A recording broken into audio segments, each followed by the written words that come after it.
Assalamualaikum warahmatullahi wabarakatuh. Alhamdulillahi rabbil alamin. Wassalatu wassalamu ala asrafil anbiya'i wal mursalin wa ala alihi wa ashabihi wa man tabi'ahum bi ihsanin ila yaumiddin, amma ba'd. Qala Allah subhanahu wa ta'ala, ya ayyuhalladzina amanu taqullaha haqqa tuqatih wa la tamutunna illa wa antum muslimun. Wa qala ta'ala, ya ayyuhalladzina amanu taqu rabbakumul ladzi khalaqakum min nafsin wahidah wa khalaqa minha zawjaha wa batha minhuma rijalan katsiran wa nisaa'a wattaqullaha alladzi tasaaluna bihi wal arham innallaha kana 'alaikum raqiba. Allahumma salli ala Muhammad wa ala ali Muhammad kama shallaita ala Ibrahim wa ala ali Ibrahim innaka Hamidum Majid. Para ikhwan dan akhwat yang dimuliakan Allah Subhanahu wa taala, santriwan dan santriwati yang Allah muliakan. Kita bersyukur kepada Allah Subhanahu wa taala, pada malam hari ini kita kembali dapat melanjutkan pengajian rutin kita setiap malam Kamis. Dan insyaallah malam hari ini kita melanjutkan tentang kajian sirah nabawiyah. Para ikhwan dan akhwat yang dimuliakan Allah Subhanahu wa taala, terakhir pertemuan sirah kita masih membicarakan tentang kebiasaan-kebiasaan atau ritual-ritual jahiliyah sebelum Islam itu datang. Kita telah menyebutkan, kalau saya tidak salah ingat, yaitu poin yang kelima di antara ritual yang banyak terjadi, yang memang ini bukan ritual baru, tapi ini ritual memang sejak zaman sebelum Islam itu datang. Itu ritual yang kelima yang kita sebutkan adalah mereka mempersembahkan sesuatu untuk selain Allah Subhanahu wa taala. Dan ini pada hari ini banyak terjadi. Pada hari ini banyak terjadi. Ketika seandainya orang lewat di tempat sesuatu yang dianggap itu keramat, maka oleh sebagian masyarakat kita hari ini, ketika seandainya tiba-tiba sakit, mengatakan engkau tadi sedang ditegur atau diganggu oleh pemilik si pohon yang engkau lewatin itu, maka hendaknya untuk supaya sembuh dari sakitnya, maka sembahkan sesuatu atau beri sesuatu sebagai pengganti daripada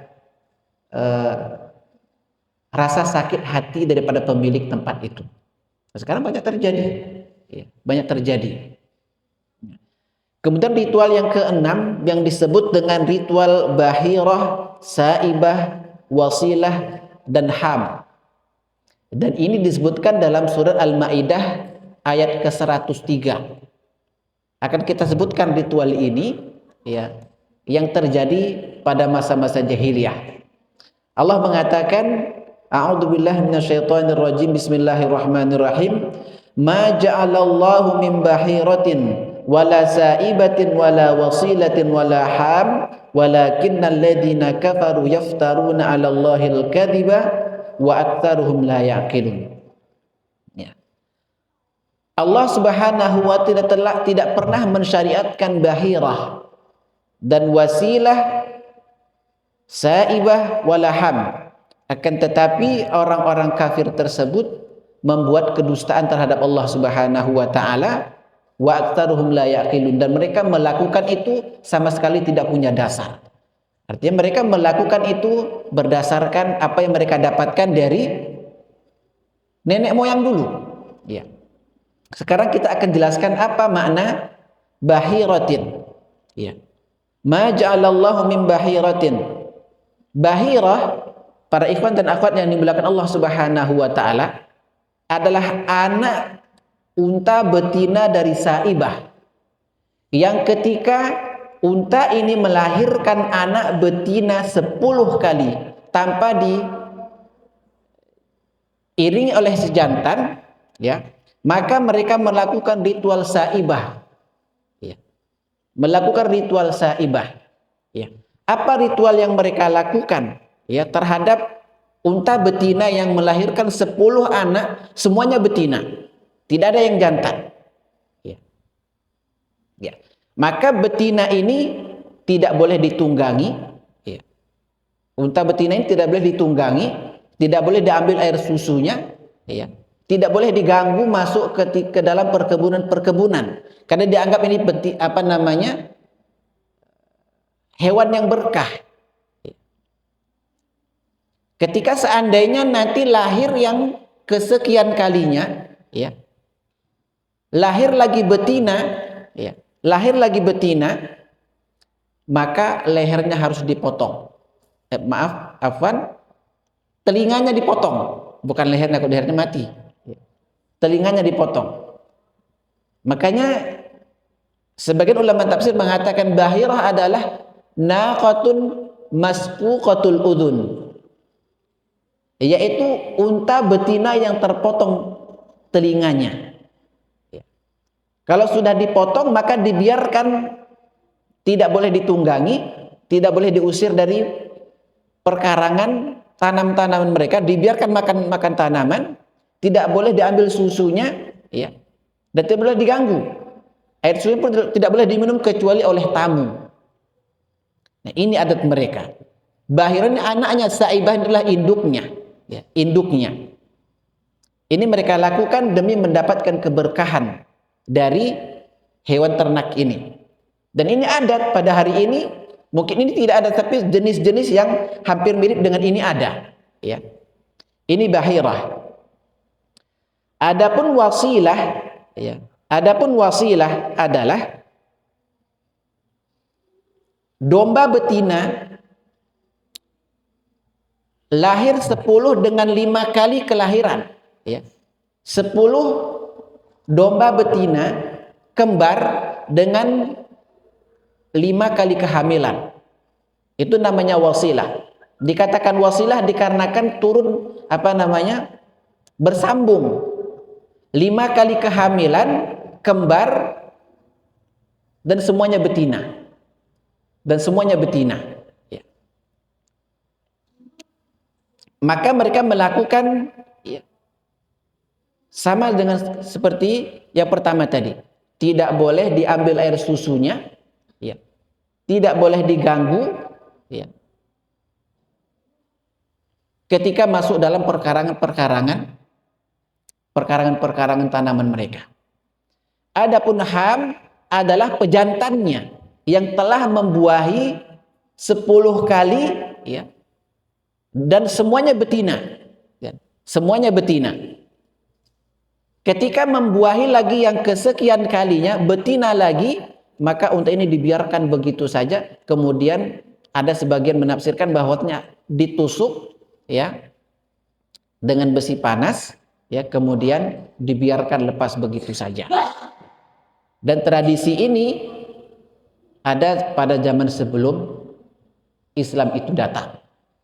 Dan ini juga para ikhwan dan akhwat yang dimuliakan Allah Subhanahu wa taala, ya.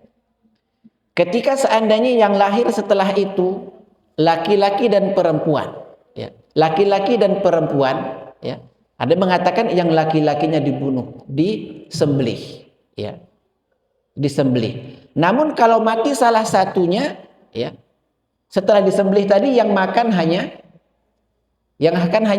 perempuan saja, laki-laki nggak boleh, laki-laki nggak boleh. Namun kalau mati dalam perut, kembar lagi dia mati dalam perut, maka laki-laki dan perempuan boleh memakannya bersamaan. Dan ini Allah abadikan di dalam surat Al-An'am ayat ke-139. Allah mengatakan, wa qalu ma fi butuni hadhil an'am khalisatun lidzukurina. Mereka mengatakan apa yang ada di dalam perut hewan ini khusus untuk laki-laki. Maaf tadi bukan perempuan, laki-laki. Yang perempuan gak boleh makan, ya. Wa muharramun ala azwajina, haram untuk pasangan-pasangan kami yang wanita. Wa in kunna maitatan fahum fihi syuraka. Namun kalau salah satunya mati dalam perut atau mati setelah melahirkan, maka wanita dan laki-laki boleh memakannya bersamaan. Ya. Boleh memakannya bersamaan. Ini dengan anggapan adanya keberkahan, ya, adanya keberkahan dalam hal ini. Dan ini juga terjadi pada hari ini. Banyak orang beranggapan hal-hal yang aneh, ya, hal-hal yang aneh. Dan ini sebenarnya bukan kebiasaan baru hari ini, tapi kebiasaan jahiliyah. Ya. Dan semuanya ini para ikhwan dan akhwat yang dimuliakan Allah Subhanahu wa taala akan mendapatkan andil, bagian orang yang pertama sekali menciptakan atau mewujudkan kebiasaan-kebiasaan seperti ini. Sudah kita sebutkan kemarin, siapa pertama sekali yang memunculkan atau mengadakan tradisi-tradisi jahiliyah seperti ini. Sehingga ini turun-temurun, ya, dilakukan oleh generasi-generasinya. Siapa mereka? Siapa dia? Amru bin Luhai. Ya. Dialah orang yang pertama kali meletakkan tradisi ini, ya. Sehingga dia mewaris semua kejelekan-kejelekan atau tradisi-tradisi jahiliyah sampai hari ini. Ya. Ini yang keenam di antara tradisi mereka. Kemudian yang ketujuh, ini pada hari ini banyak, yaitu mereka mengundi nasib mereka dengan menggunakan anak panah. Mengundi nasib diri mereka dengan menggunakan anak panah. Bermacam-macam bentuknya kalau pada masa jahiliyah, ya. Ada yang pada anak panah tersebut ada bertuliskan iya, tidak, diabaikan, ya. Ketika mereka ingin bepergian, ya, kemudian menggunakan azlam, anak panah ini, ketika tulisan yang keluar iya, mereka melanjutkan perjalanannya. Namun kalau seandainya tulisan yang keluar itu adalah tidak, mereka tidak melanjutkan perjalanannya. Karena kalau lanjutkan perjalanan sementara yang keluar tulisan tidak, maka akan terjadi kesialan dan malapetaka. Jadi ini juga ada. Kalau seandainya yang keluar adalah diabaikan, maka mereka mengulangi lagi pengundian dengan anak panah tersebut. Ya. Sampai beberapa kali. Ini tradisi-tradisi yang terjadi pada mereka. Ini yang ketujuh. Kemudian yang kedelapan, para ikhwan dan akhwat yang Allah muliakan, tradisi mendatangi dukun dan paranormal. Tradisi mendatangi dukun dan paranormal. Hari ini kita lihat, tradisi ini banyak dibela oleh sebagian masyarakat Muslim. Ya. Hari ini banyak dibela oleh sebagian masyarakat Muslim dengan alasan mereka apa? Ini merupakan ikhtiar dalam kesehatan, penyembuhan, pengobatan dan segala macam sebetulnya ikhtiar mereka. Kami tidak meyakini mereka yang menyembuhkan kok Ustaz. Kami tidak meyakini mereka menyembuhkan, tapi mereka hanya sebagai sebab untuk kami sembuh. Padahal Nabi SAW telah menyebutkan, ya, man ata kahinan fasa'alahu an syai'in lam tuqbal salatuhu arba'ina yauman. Cukup mendatangi para dukun hari ini, mendatanginya saja, ya, menanyakan sesuatu kepadanya, maka 40 hari ibadahnya tidak diterima oleh Allah kalau dia tidak bertobat kepada Allah Subhanahu wa taala. Itu baru mendatanginya. Mendatangi dukun, menanyakan sesuatu kepadanya. Contoh misalkan, saya ini kalau malam kok gelisah, misalkan. Terasa gelisah. Maka dukun mengatakan, kamu diganggu oleh si fulan. Cukup ingin tahu itu saja. Ya sudah. Berarti dia sudah tahu. Dia enggak melakukan apapun setelah itu. Maka 40 hari ibadahnya tidak diterima. Kalau dia tidak bertobat kepada Allah. Kemudian, man ata arrafan fasa'alahu an syai'in fasaddaqahu bima yaqul faqad kafara bima unzila ala Muhammadin sallallahu alaihi wasallam. Atau kama qala sallallahu alaihi wasallam. Barang siapa yang mendatangi tukang ramal,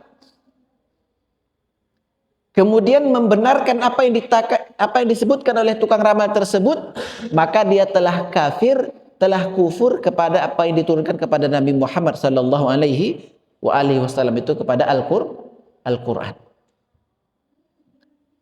Nah, pada hari ini coba kita lihat para ikhwan dan akhwat yang Allah muliakan. Ini menyebabkan manusia kepercayaan terhadap keyakinan ini.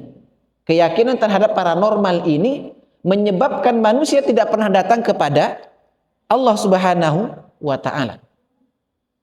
Karena setiap kali mereka sakit, setiap kali mereka merasakan sesuatu, mereka akan mendatangi paranormal.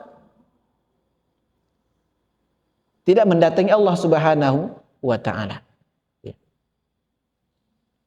Disebutkan bahwasanya ada seseorang bertanya kepada Nabi sallallahu alaihi wasallam.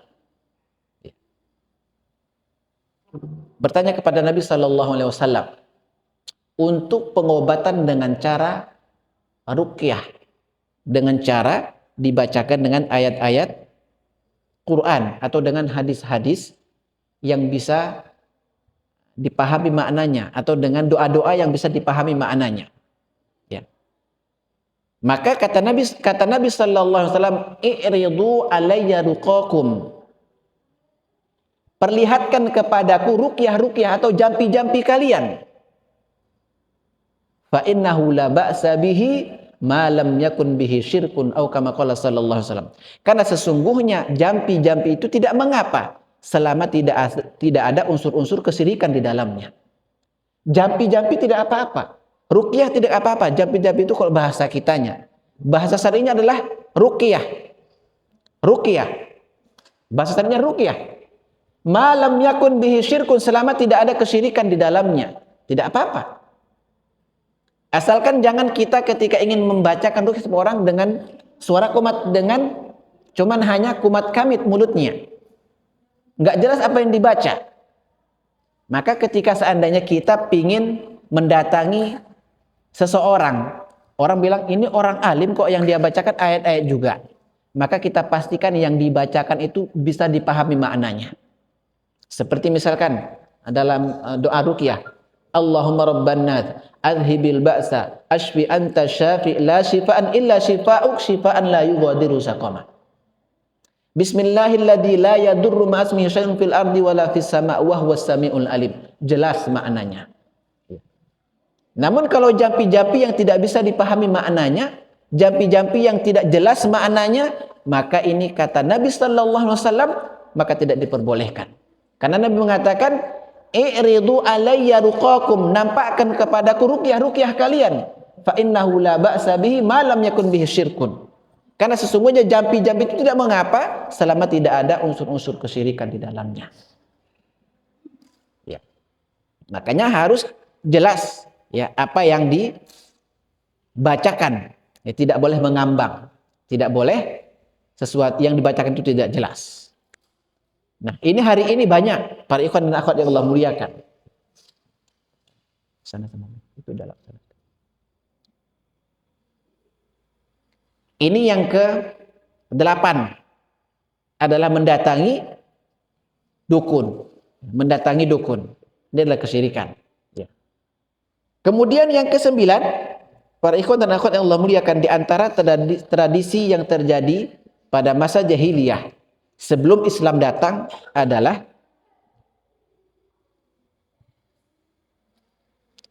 yang disebut dengan at-tiyarah.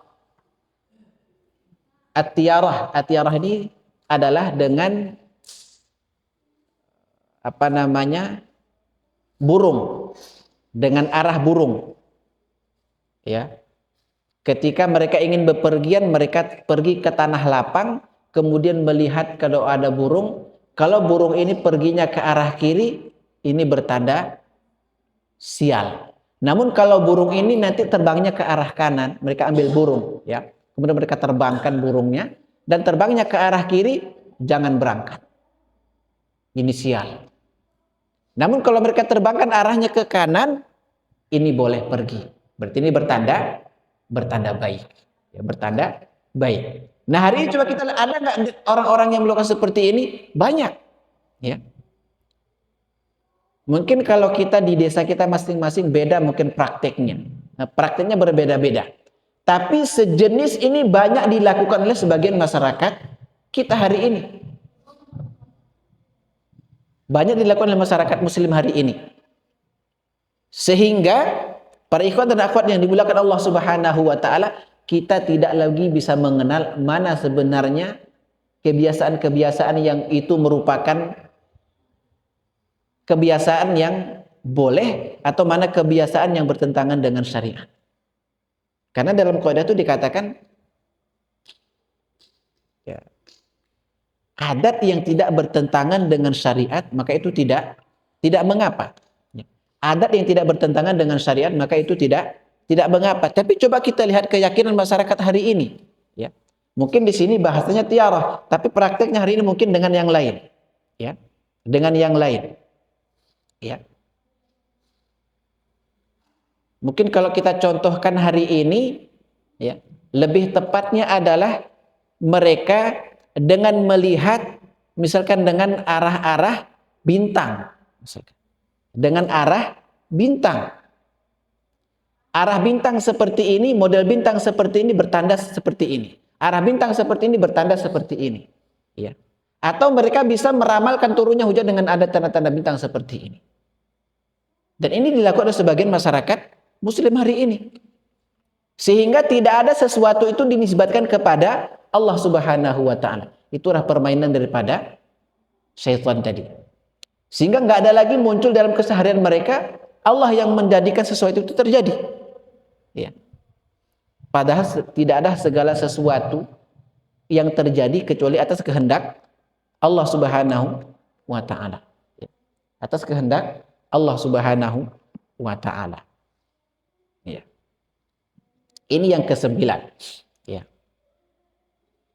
Kemudian yang berikutnya yang ke-10, para ikhwan dan akhwat yang Allah muliakan, di antara tradisi mereka adalah ini tidak beda jauh dengan yang di atas. Mereka ada jahiliyah dahulu mencari tulang, kemudian mereka gantungkan tulang tersebut ya di tempat-tempat yang mereka tempati, rumah ya atau tempat mereka berteduh ya, atau di mana mereka tempati ya. Sebagai bertanda bahwasanya tulang tersebut ya di sini dikatakan tulang kelinci ya, arnab ya. Mereka gantungkan di tempat-tempat mereka tinggal ya, supaya tidak ada yang mengganggu mereka. Hari ini ada disebut dengan hari raya ketupat sebagian masyarakat muslim. Mereka gantungkan tuh ketupat sampai busuk, sampai beberapa berbulan-bulan ya. Hari raya ketupat, pernah dengar? Itu ketupat sengaja dibuat banyak-banyak, digantungkan tuh di pintu-pintu ya. Itu biasanya yang banyak itu kalau di kampung kami masih ada. Itu kebanyakan sebagian teman-teman kita yang suku Jawa di sana melakukan itu. Biasanya mereka yang banyak melakukannya. Ya. Gantungkan tuh ketupat di rumah-rumah mereka, di pintu-pintu mereka, agar tidak seperti ini. Ya. Nah, sekarang ketupat kalau yang itu yang saya ketahui. Nggak tahu kalau di tempat-tempat lain apa modelnya. Apa modelnya saya tidak tahu. Ya. Tapi kalau yang ada seperti saya perhatikan itu ketupat. Ya. Nggak tahu apa yang mereka pahami dari itu, saya tidak tahu. Ya, yang penting ritual-ritual seperti itu. Ada juga ritual yang terjadi di tengah masyarakat kita hari ini, para ikhwan dan akhwat yang Allah muliakan. Kalau mereka memandikan jenazah, ada namanya air 9. Macam-macam. Air 9. Air 9 itu cucian 9 kali ya sebelum selesai pemandian jenazah. Tahunya saya ketika kemarin saya memandikan jenazah daripada abang kandung saya, adanya air 9. Tapi karena saya berpikir ya saya nggak ada meyakini itu keharusan ya. Tidak mengatakan itu satu keharusan, tapi supaya bersih saja saya siram saja, melebih sampai Bahkan sampai 10 kali saya siram. Ya. Sampai 10 kali saya siram. Karena sebagian masyarakat kita hari ini, para ikhwan dan akhwat yang Allah muliakan, ketika tradisi yang telah mereka lakukan turun-temurun, tiba-tiba tidak kita lakukan, sebagian mereka ada yang memang betul-betul akan memboikot kita. Nanti kalau mati, kalau ini nggak diikuti, nggak diinikan segala macamnya. Ada yang sebagian mereka memboikot kita. Makanya bagaimana kita menyikapi tradisi-tradisi seperti ini yang kebanyakan sekarang telah menjamur di masyarakat muslim hari ini. Ya, ikhwan dan akhwat yang Allah muliakan. Ketika kebiasaan itu, ya, bukan merupakan kesyirikan. Bukan merupakan kesyirikan yang menyebabkan kita keluar daripada keislaman kita. Seperti tadi mencuci dengan air 9 misalkan. Maka siram saja, cuci saja sampai sekian kali. Ya.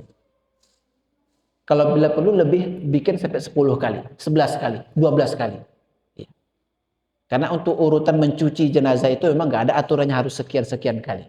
Ya, kita buat saja. Kalau memang sebagian masyarakat ada yang sempat memang memboikot kita, ya, memboikot kita. Ya. Kemudian mereka juga sebagian mereka meyakini ada sebagian hari-hari sial. Ada hari-hari keberuntungan. Dan hari ini juga ada pemahaman seperti itu. Ya. Jangan keluar malam Jumat seperti ini. Jangan keluar hari seperti ini. Ya. Bahkan sebagian masyarakat hari ini ada yang disebut dengan malam Jumat tertentu, makanan-makanan mereka tidak boleh dihabiskan. Harus disisakan. Karena anggapan bahwasanya akan kembali arwah-arwah nenek mereka ke rumah-rumah mereka akan makan. Dan mereka biasanya kasih tanda itu. Kasih tanda, misalkan mereka menyiapkan air minum, teh misalkan. Khusus memang itu memang disiapkan malam Jumat tertentu. Ya, mereka tandain itu. Mereka tandain. Kalau sudah berkurang, oh berarti tadi malam dia datang dan minum. Bisa saja semut yang minum itu air, ya kan? Bisa saja serangga atau sejenisnya yang minum itu air gulanya, tapi dia bilang, nah, coba lihat berkurang. Ya. Atau mungkin mereka buat ketan yang mungkin dengan ada apa namanya itu kelapa yang dicampur dengan gula yang sudah manis, apa namanya itu? Ketan ada kelapanya, ya kan? Kelapanya sudah belum berkurang. Ya semut yang gerogotin malam berkurang. Ya. Tapi mereka mengatakan, ya, tadi malam ya sudah disantap apa yang mereka sisakan. Dan ini ada sebagian yang seperti itu hari ini, banyak masih ada terjadi seperti ini. Dan kalau ini kita perangi hari ini para ikhwan dan akhwat yang Allah muliakan, maka tuduhan kepada kita bermacam-macam tuduhan. Ya. Maka sebenarnya sesuai dengan kata Nabi SAW, Islam itu memang kalau ingin kita tegakkan, Islam itu pasti akan terasa asing dengan adat-adat yang sudah menjamur hari ini.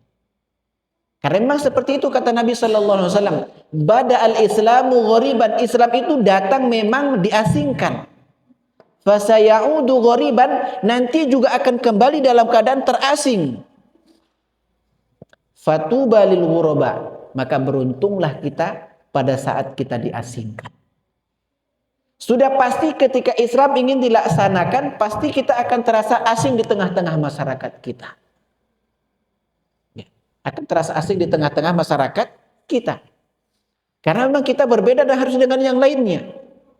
Sehingga memang tuduhan-tuduhan keji memang bermunculan.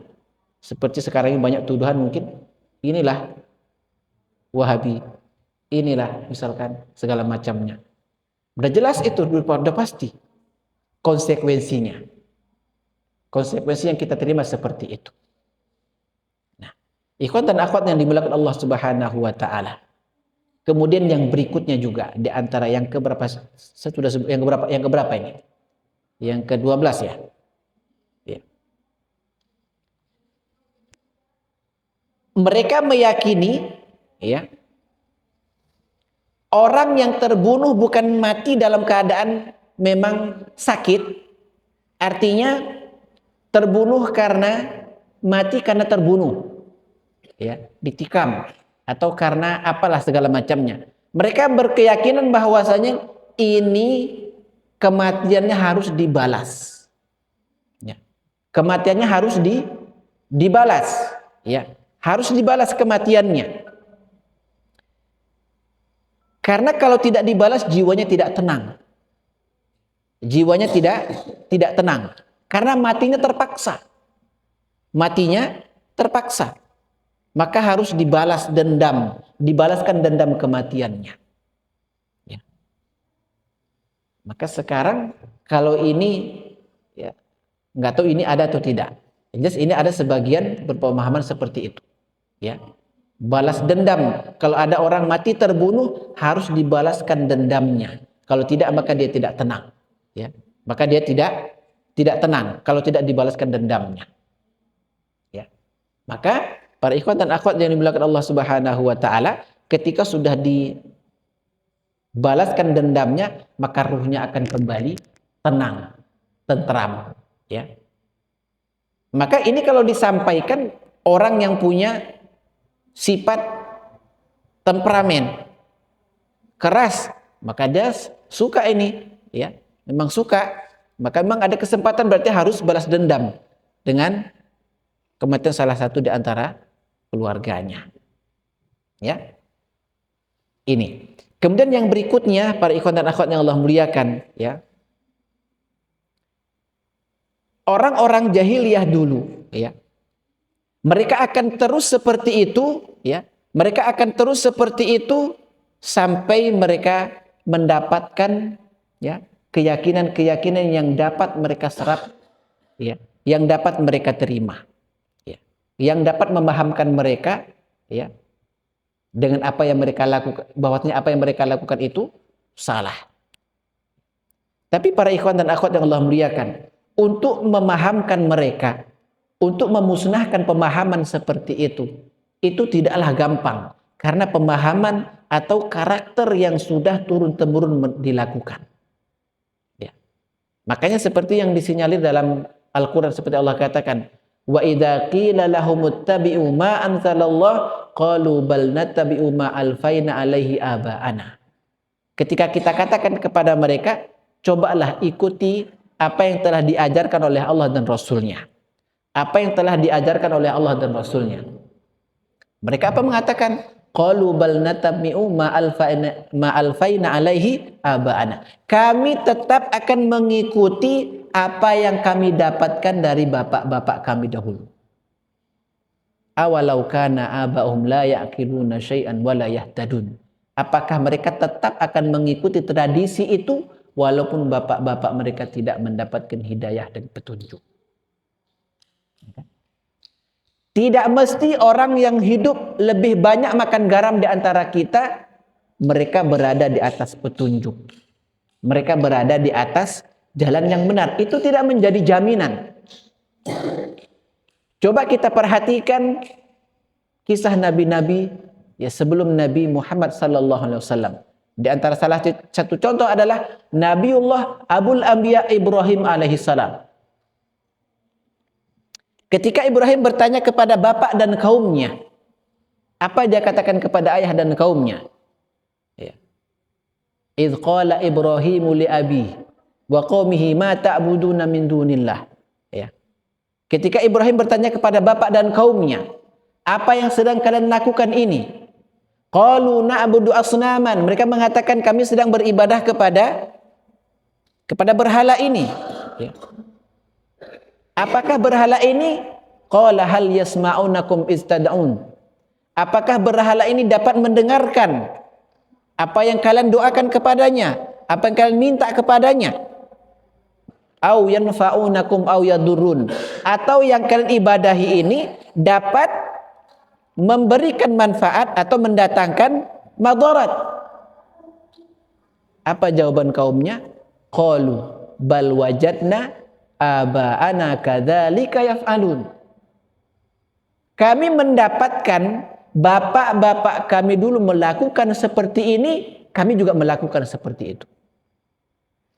Qalu bal wajadna aba'ana kadzalika yaf'alun. Kami mendapatkan bapak kami seperti itulah dia melakukannya. Maka kami juga melakukan seperti itu. Yang jelasnya para ikhwan dan akhwat yang Allah muliakan, mereka tidak melakukan itu berdasarkan ilmu. Berdasarkan ilmu. Tapi mereka melakukan itu berdasarkan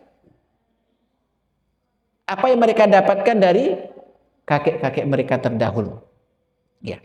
Maka tidak heran kalau seandainya pada hari ini tradisi-tradisi yang terjadi di tengah-tengah masyarakat kita sulit untuk kita hapus. Sulit untuk kita rubah.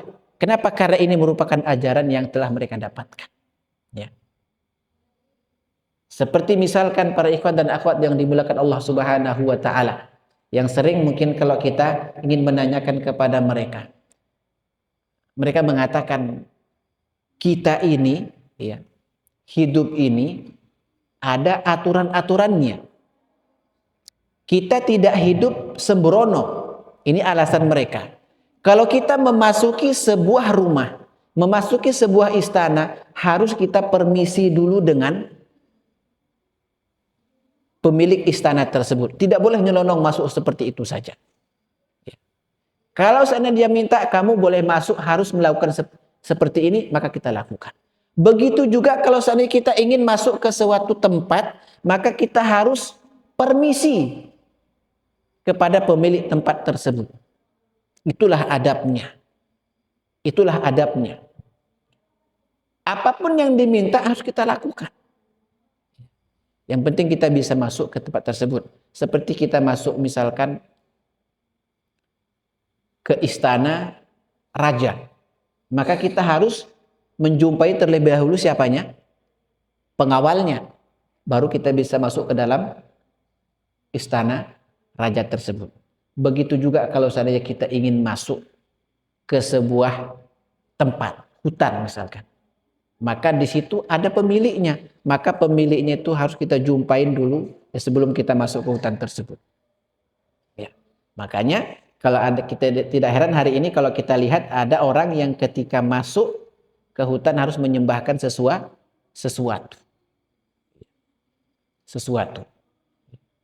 Dan yang kemarin para ikhwan dan akhwat yang Allah muliakan, ketika saya mengisi pengajian di suatu tempat, ya. Ada yang nanya begini. Ada orang yang minta beli ayam 2 ekor. Dan itu 2 ekor ayam adalah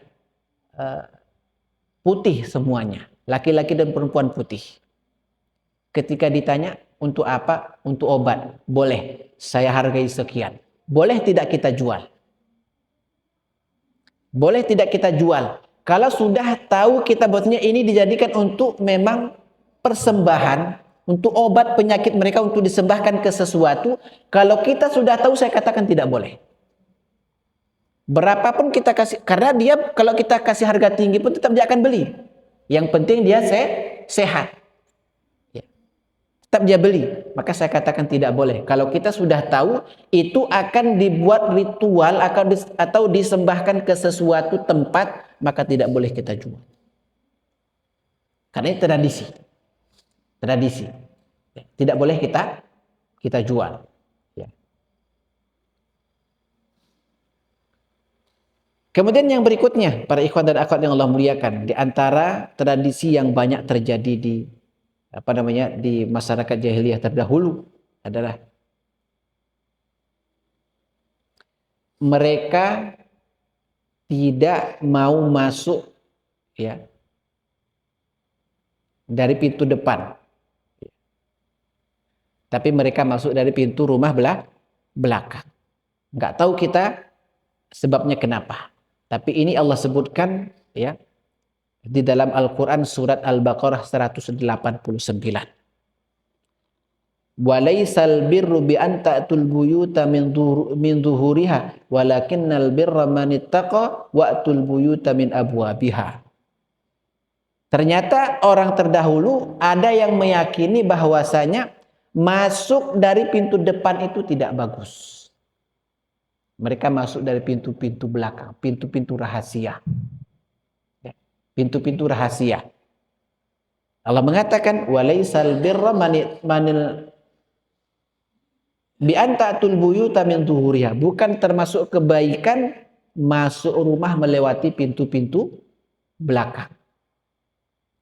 Akan tetapi yang kebaikan itu adalah orang yang bertakwa dan masuk rumah melalui pintu-pintu yang telah dipersiapkan.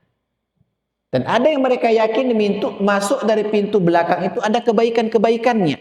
Ya, ada kebaikan-kebaikannya. Sebagaimana yang kita sebutkan tadi, ya ritual bahirah, ya saibah, wasilah dan ham itu mereka lakukan karena ada kebaikan-kebaikan yang mereka anggap. Makanya pada hari ini tidak heran kalau kita lihat ada memang mereka mengkeramatkan hewan, ya, sapi misalkan. Ya. Ketika sapi itu masuk ke perkebunan mereka atau memakan sayur-sayuran mereka, mereka tidak halau sapinya. Ya. Bahkan ada sebagian di antara mereka kotorannya itu merupakan keberkahan. Kotoran sapi itu merupakan keberkahan. Sampai seperti itu mereka mengambil keberkahan daripada hewan-hewan yang telah mereka anggap itu merupakan hewan-hewan yang mendatangkan keberuntungan. Nah, kalau sudah seperti ini yang terjadi para ikhwan dan akhwat yang Allah muliakan, kapan mereka akan kembali kepada Allah Subhanahu wa taala? Kapan mereka akan kembali kepada Allah Subhanahu wa taala? Tidak akan pernah mereka kembali kepada Allah selama adat-adat ini masih ada. Tapi untuk memerangi adat-adat ini para ikhwan dan akhwat yang Allah muliakan bukanlah perkara yang mudah. Bukanlah perkara yang mudah. Membutuhkan penjelasan yang kuat. Ya, kuat dari sisi dalil daripada Al-Quran dan sunnah Nabi Sallallahu Alaihi Wasallam. Nah, ini beberapa tradisi yang memang banyak terjadi di masyarakat Muslim hari ini, ya. Dan itu memang sebenarnya bukan tradisi Islam hari ini, tapi itu tradisi orang-orang jahiliyah terdahulu. Kalau ada mengatakan, zaman kita kan sudah zaman maju, Ustaz. Mungkin bisa saja itu seperti itu, mungkin karena pengetahuan itu sudah makin maju. Ada yang bisa mengetahui ini seperti ini, maka kita lakukan seperti itu. Ya. Maka kita katakan ini bukan zaman maju, tapi zaman kemunduran. Karena kita melakukan perbuatan yang dilakukan oleh umat-umat sebelum Islam. Jadi bukan kemajuan, tapi itu kemunduran. Ya. Bukan kemajuan pemahaman, tapi kemunduran pemahaman. Karena itu yang dipahami oleh orang-orang sebelum Islam itu datang.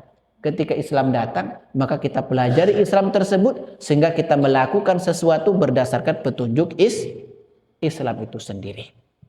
Ya.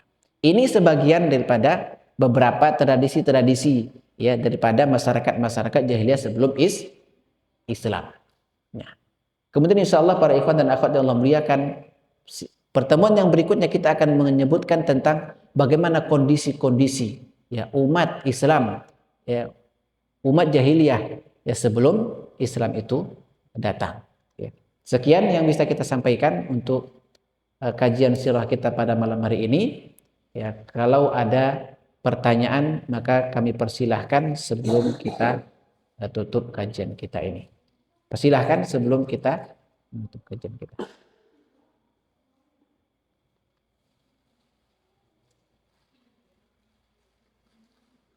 Silahkan. Kalau ada yang ingin ditanyakan.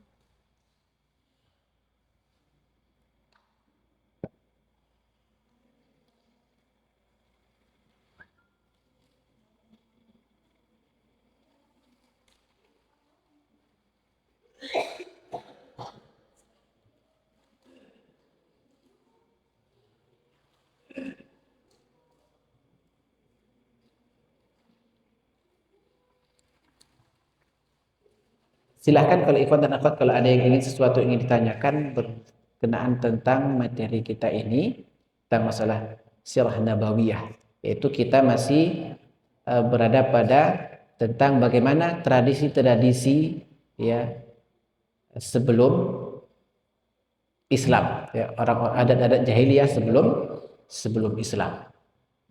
Tafadhol kalau ada yang ingin dipertanyakan tentang sekitar pengajian kita ini tentang masalah sirah nabawiyah ini.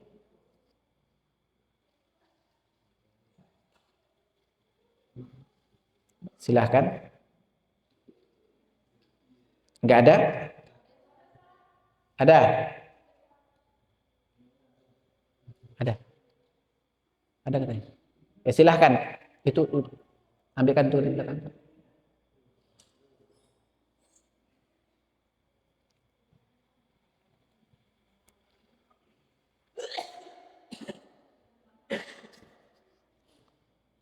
Matikan aja kalau pertanyaannya. Masih hidup.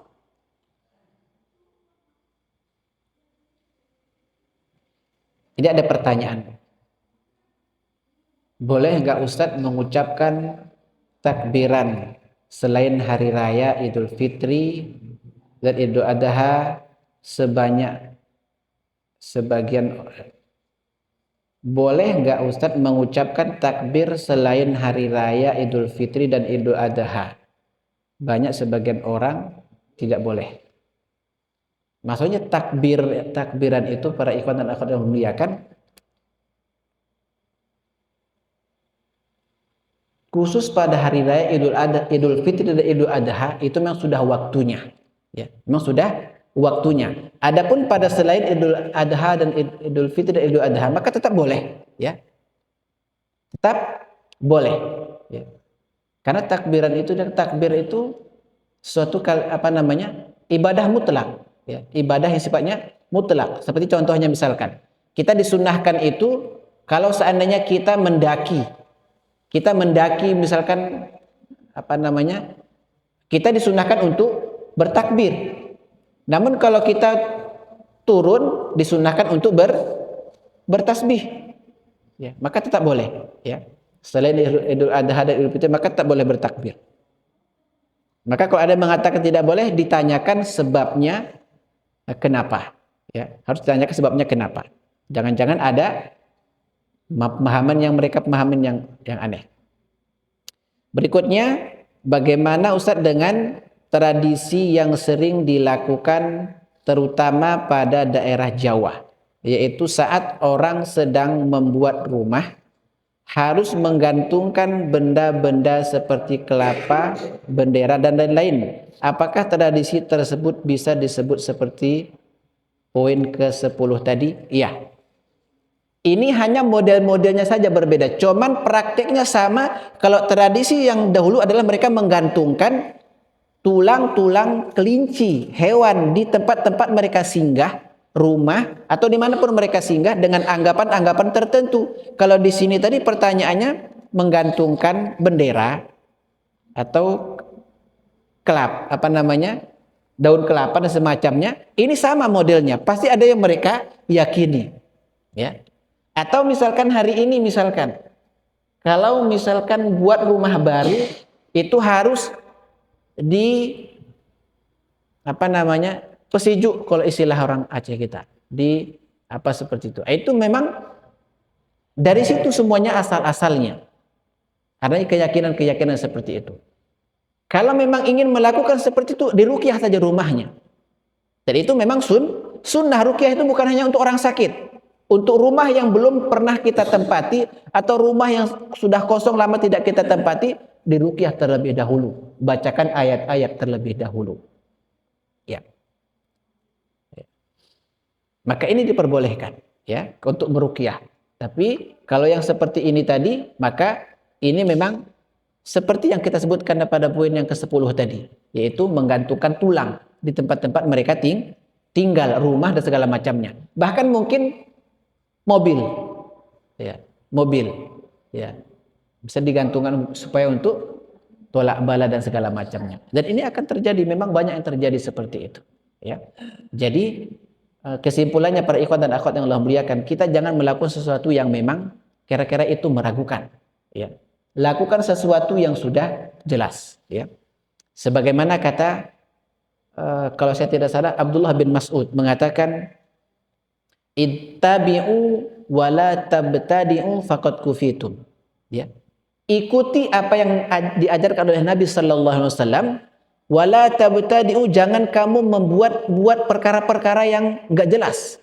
faqad kufitum, karena sesungguhnya perkara yang datang dari Nabi sallallahu alaihi wasallam itu sudah cukup bagimu.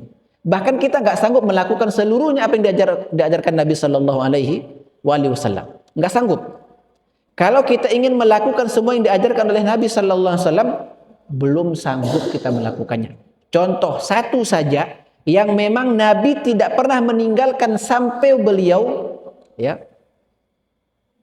wafat adalah qiyamul lail. Dan Nabi tidak pernah meninggalkan sampai beliau itu meninggal iktikaf.